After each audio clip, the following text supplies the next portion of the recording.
Thank you, Raymond, and good morning, everyone. As Raymond said, I would really like to have a conversation this morning, so I'm going to remain seated so that we can be more informal with each other and less about me lecturing. What I'd really like to do is share some of the thought process and the considerations that we've gone through at the Africa Center as we've thought about the evolving nature of security in Africa, and see if we can think together about this concept and what it might mean for all of us as security sector leaders in Africa.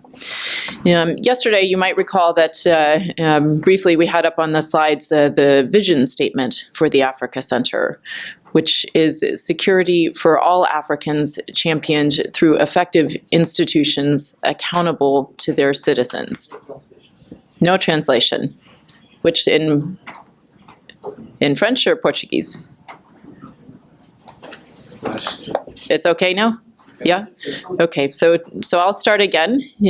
What I would like to do is have a conversation this morning and think through together the evolving nature of security in Africa.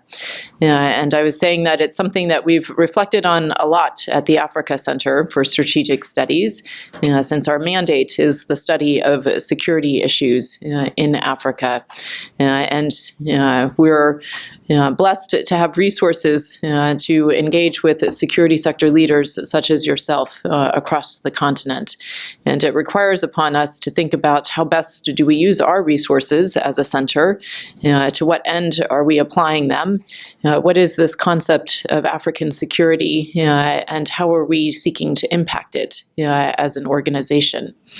And so that's led us down a path of reflection and of consideration of what the evidence shows us to date, what the experience is with respect to African security and to security and conflict and development more broadly. Our vision statement at the Africa Center that we've arrived at is security for all Africans championed by effective institutions accountable to their citizens. I'll say it once more. Security for all Africans championed by effective institutions accountable to their citizens.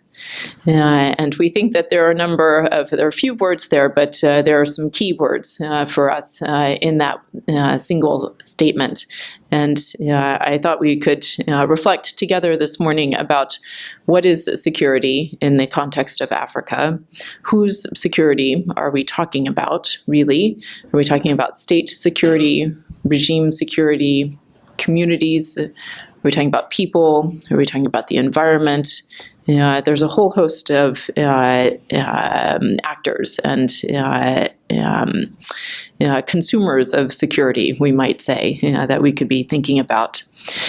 General Agwai challenged us yesterday in his presentation to think about what are the principal threats confronting Africa, and then what are the security institutions that we need to confront those threats, and who are the key actors to respond?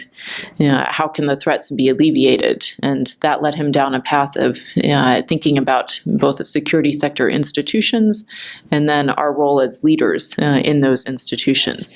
We do want to understand, particularly since we're coming from the security sector perspective, threats to what are we talking about? We have had the traditional notion of security, which is state versus state warfare, a threat to the state from another state, right?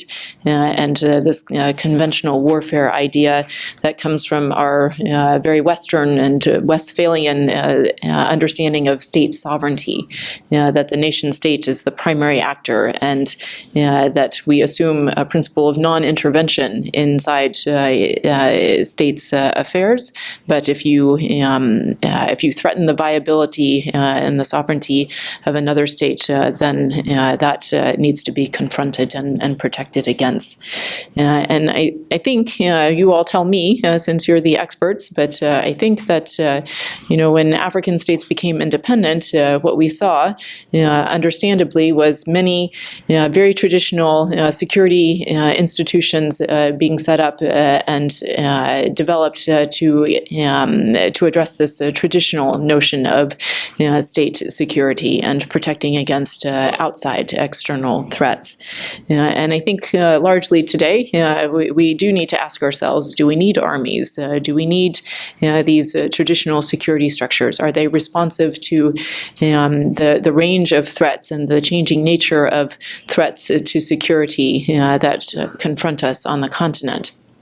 What you all have just described, to sum up, perhaps, are a number of internal threats to security, transnational threats to security, and irregular threats to security.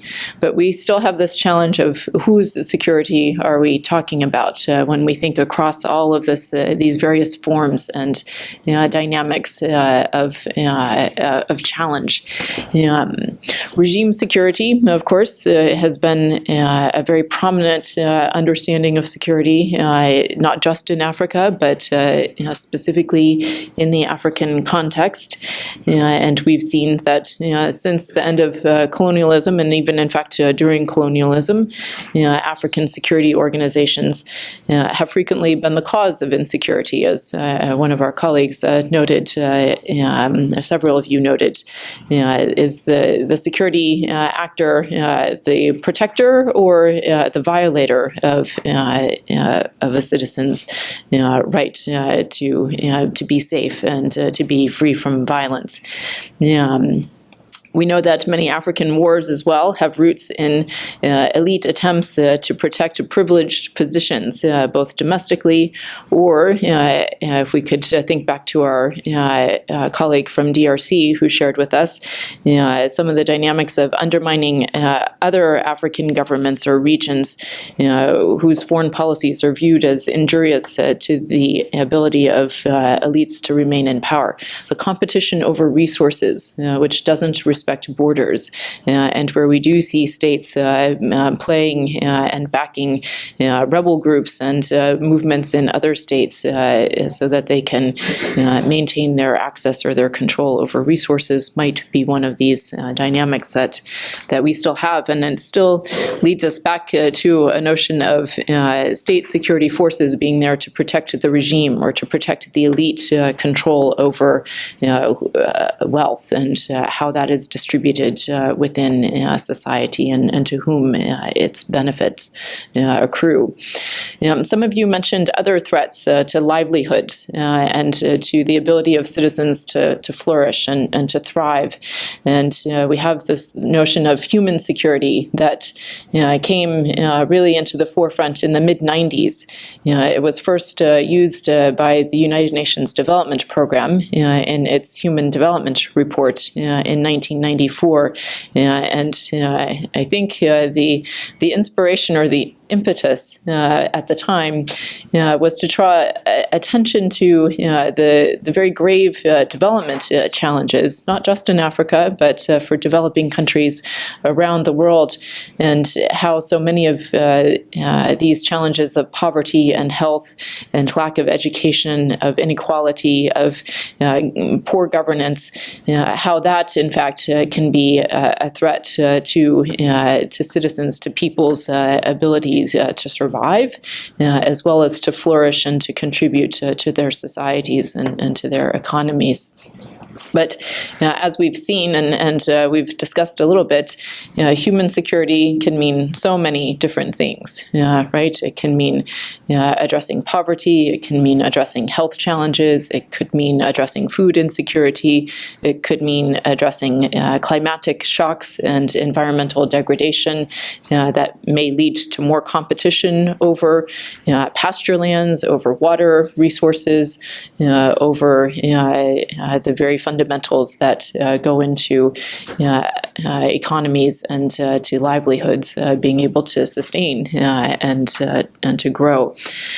And so it's a bit broad as a definition for us of what do we mean by security and what are we responsible for as security sector actors. And while I think it's important for us to appreciate those security development linkages and where the development challenges can lead to outright insecurity in terms of safety and vulnerability for people's lives and for the viability of states and society, it's in some ways my contention is it's too broad, and I speak as really as a development professional more than a security professional.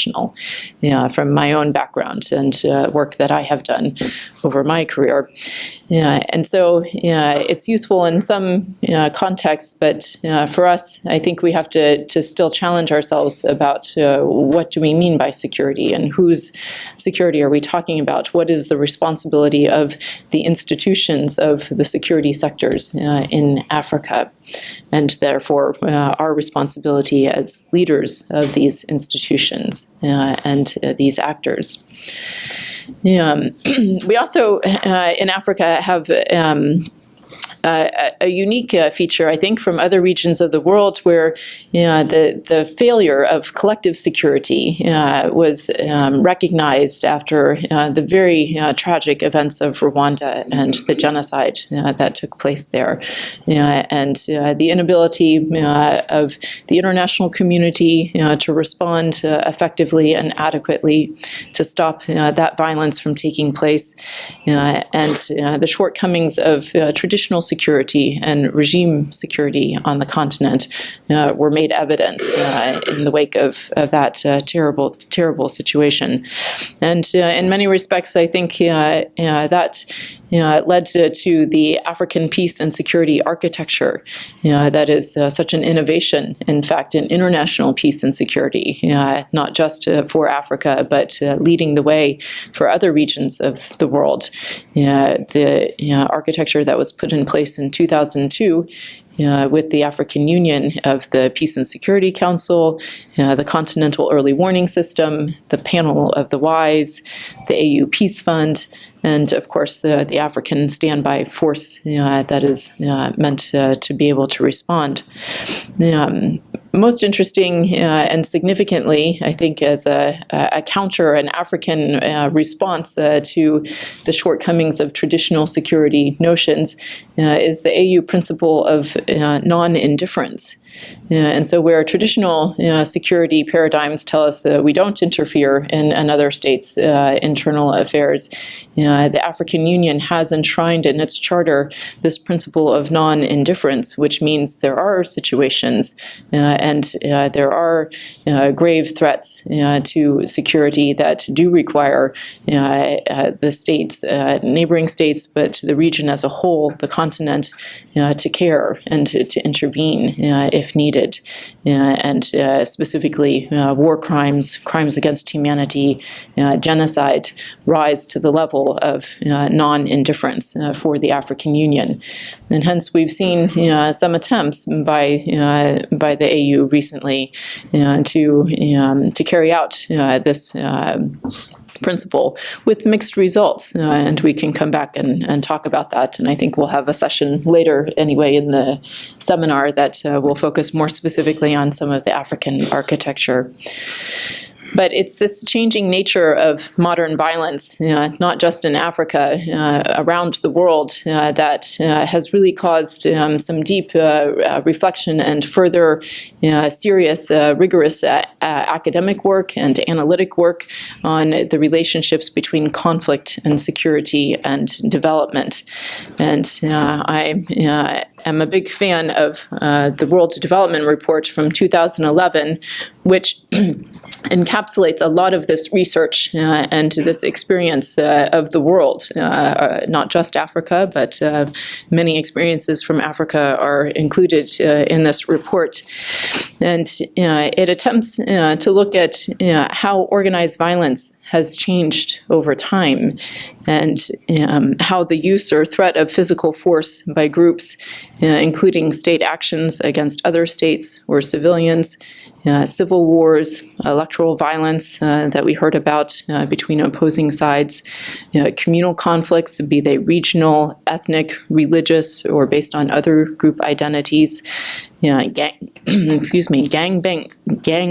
state-based violence and organized crime. And then, of course, we have international and non-state armed movements with ideological claims. And so this report looks at organized violence of all of these forms that disrupts governance and compromises development. And it attempts to understand what the nature of relationship is and why not just violence occurs, but why repeated violence is sometimes plagues certain countries more than others. What makes some countries or some parts of countries, Eastern DRC, for instance, is a subnational area that is particularly prone, and we know is still dealing with repeated cycles of violence. This World Development Report and much of the research that we have available to us concludes that people and states must be secure from the fear of violence at the local level, at the national level, the regional and international level, if an enabling environment for sustainable political and economic development is to be created. And so if we think about what is our role as the security sector, yes, it's to protect states from aggression and from internal subversion, but it's also to think about the lives of ordinary people and to realize that they must not be crippled by state repression, by violent conflict, or by rampant criminality. So one way to think about the risk of conflict and violence in any society, based on the research that we have available to us, is to think about the combination of exposure to internal and external stresses. Many of the dynamics that we've talked about this morning are in fact risks. Risks don't necessarily mean that they will lead to conflict or violence. There's a potential if other factors come into the equation. It's not a foregone conclusion. And societies around the world face stress. Our society faces stress in the United States. African societies face stress. European societies, we all face stresses, and stresses change over time. And they can be from internal sources, and they can be from external sources. It's our ability to respond to these stresses. If you think about the human body, perhaps, and our immune system is what enables us physically to respond to stressors or to potential infections that may come outside of us, through the air and through contact with the germs, but also from challenges inside, from the cancers and other diseases. And I'm particularly intrigued by the notion of thinking of immune systems for societies and for states, and what is it that enables some countries to resist or to not fall prey to the risks that confront it in the forms of these internal and external stresses. So and another way of thinking about that might be the social capability for coping with stress, and how is that embodied in legitimate institutions. Institutions are important because they are another way of thinking about institutions. They're the rules of the game of a society. How power and wealth and resources are distributed and shared or not shared. Sometimes institutions are very elite and exclusionary. Sometimes they're very predatory, as we've discussed on our citizens.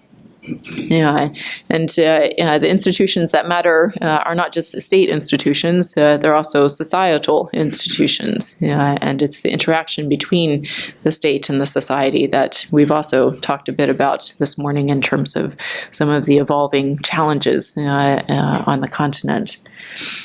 We've seen that countries with subnational areas, or countries or subnational areas with the weakest institutional legitimacy and governance, are the ones that are most vulnerable to violence and instability. They're the least able to withstand the stressors that come either from within or without. And this is why oftentimes violence repeats in different forms, sometimes in countries that have what we might consider temporary elite pacts, where there is an arrangement that works for a short time period, maybe even a couple of decades. We had the example of Rwanda given yesterday, and if the people of Rwanda feel that their leader is necessary in order to maintain the peace and stability that they have come to in this post-genocide reality, then perhaps who are we to have an opinion or a judgment on that? But what we might think about is, how do we get beyond the one leader who can bring that peace and stability, if that's the case? How do we get to the institutions that endure decade after decade after decade that can deal with the stressors in a particular society and between the state and its society? And it's where we don't have these legitimate institutions that can help us see the way forward and to deal with the new challenges that may arise, that we find countries or areas of countries fall back into violence or susceptible to different forms of violence. So I would suggest that an institutional approach to citizen security requires that we think about, how do we end or prevent violence? And again, if we consult our literature and our evidence-based analysis, we come back to this fundamental concept of restoring trust. And General Agwai spoke of trust yesterday in his remarks, and how very essential that was in his experience. We might think about restoring trust between groups of citizens who have been divided by violence, between citizens and the state, between the state and other key stakeholders, such as neighboring countries, international partners, investors who are needed to shore up and to enable economies to move forward, all of them whose political, behavioral, or financial support is needed. And this brings us to the most fundamental concept of the relationship between the state and society. And we've touched on this in a variety of ways across the comments this morning as well. Is the state, does it exist to serve its people? Or do people exist to serve its state, right? And we have this challenge, not just in Africa, but we can see it in many African countries of, have we finished working out what this relationship is? We call it a social contract sometimes between the citizen and its government. Who is responding to whom in this equation? And voting elections is one way that we work out this relationship. It's meant to give voice to citizens, to be able to choose their leaders and to have a say on whether their demands are being met, whether for social needs or economic opportunities or basic freedom from fear and from violence. But it's not the only way that relationship gets negotiated and that it plays out. Sometimes we don't talk about it very often, but taxation is another very important way that the relationship between the citizen and the state is affected. And if we think about security sectors, we all need resources to do our jobs. I need resources for my colleagues and I to be able to put on our programs and to do our research publications and to make available our communications tools. You all need resources, much more importantly, to deliver the security that is expected of you as leaders of security sector institutions in your countries.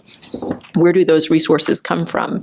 And who decides how those resources get used? Is it a handful of people, or is it the citizens who are meant to be both providing some of their own income to give back to the state, or to have a say over how the natural resources of the country are allocated and the revenues generated, to whom and to what do they go for?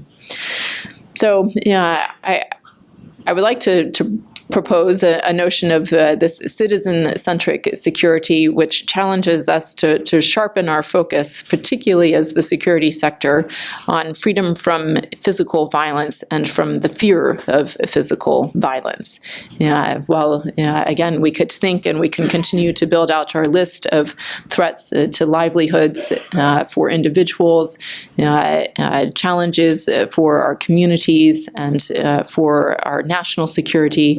Cyber is an important and growing challenge to national security and to economic viability. It may not pose the same physical threat of violence to individual citizen security as some of our other risks do.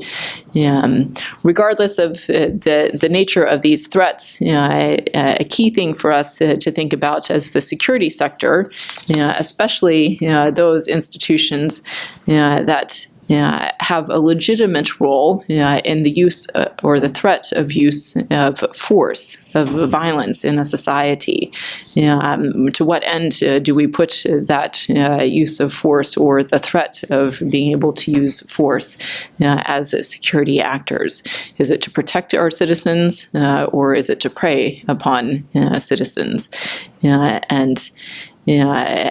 Who gives oversight and accountability to the institutions that have this very sacred responsibility in terms of the use of lethal force in order to deliver security services? And so hence we are attempting here, and we talk about the security sector, not just defense. We include in that judges and ministries of justice. We include parliamentarians.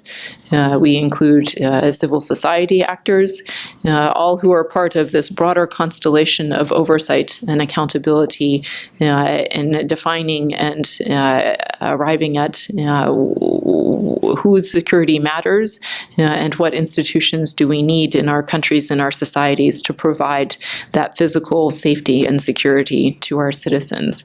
It's an ongoing conversation and an ongoing process. We are still in this conversation in the United States. If you've followed our news over the last year or so, you've seen that in our communities, there is a deep, deep mistrust between our police and key segments of our citizenry. And that's a very serious conversation and ongoing process of working out our social contract in America. It's not something you're ever done doing, in essence.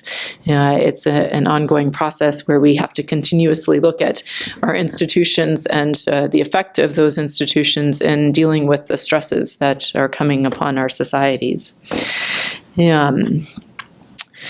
So it's interesting to me, and maybe later we can also talk more about the AU policy framework on security sector reform. I think we have a session later in the seminar to think about SSR, so-called security sector reform. But if we really drill down to the basics of it, the AU has identified a focus on improving the ability of a country's military or police or justice, intelligence organizations to provide basic and equitable security. And I think it's interesting, this emphasis on basic and equitable security, and looking at how we can ensure that all citizens have the same freedom from fear of violence and freedom from violence. If we really think about basic security and what does that most fundamentally mean in our societies.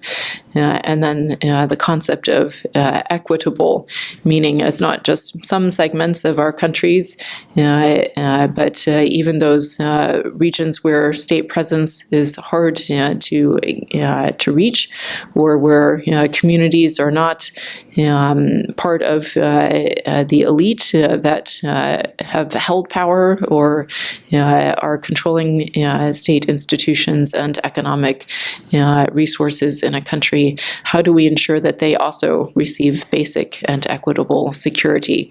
When we continue to unpack some of the current and emerging threats on the continent, and the next modules will get into that a little bit more.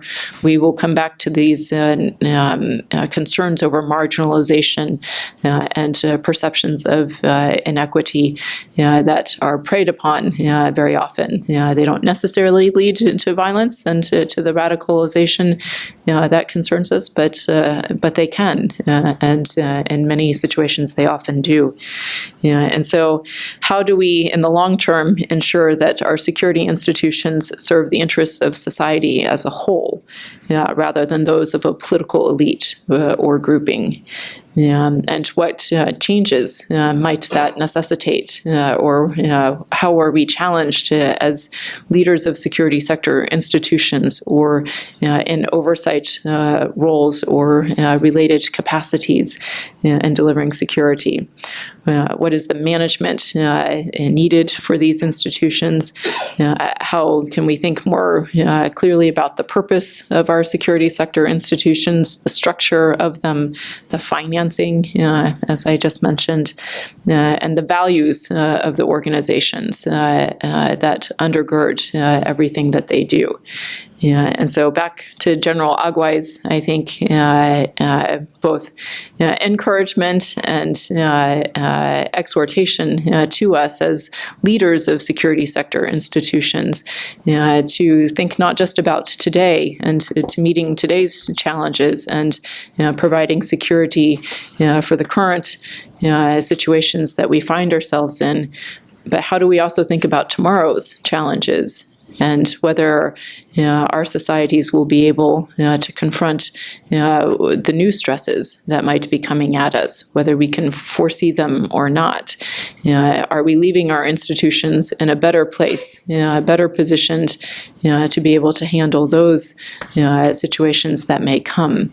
That's also part of leadership. And so I'm interested and invite you all to share any experiences or insights you have as you think about both today's challenges and this very broad range of internal and transnational and irregular threats that we already have to be thinking about.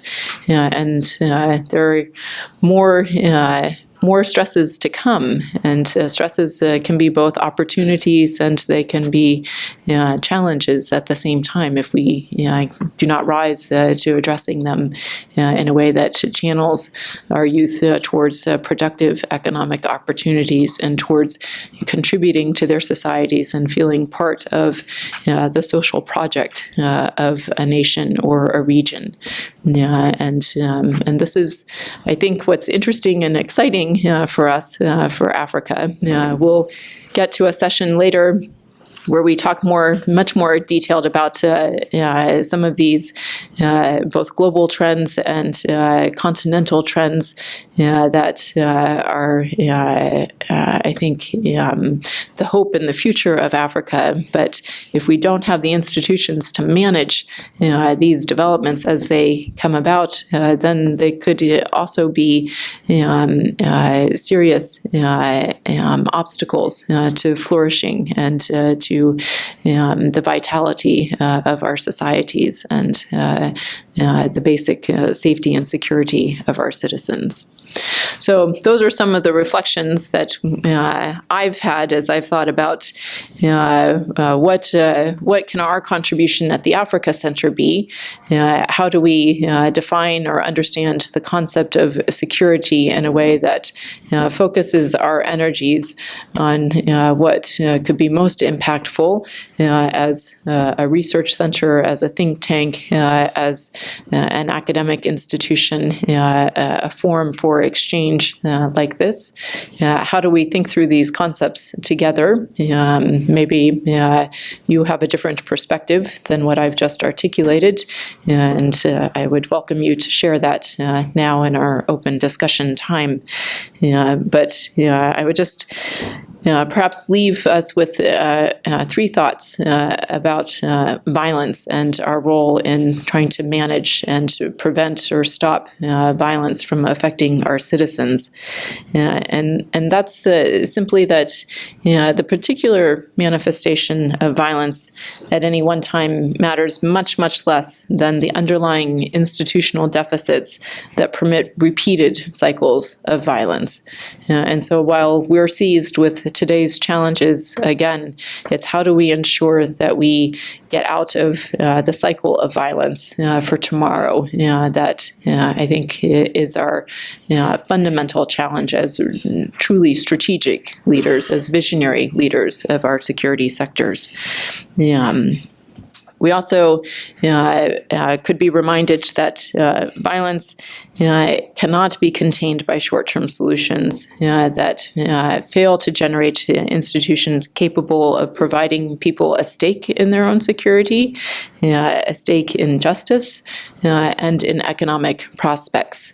And if the World Development Report on conflict, security, and development can be summed up into three simple points, it's citizen security, justice, and jobs. And so when we look at the nexus of politics and economics and security, it's having the institutions that can provide a society in a durable and enduring way, citizen security, freedom from physical violence and fear of violence, justice, and jobs, economic opportunity that matters. Those are the three keys to breaking repeated cycles of violence. And that is the most fundamental thing that we could do as security sectors to enable the sustainable political and economic development that will allow our nations and our societies not just to survive, but to flourish. So with that, Raymond, I think we can open to some reactions and reflections and further discussion.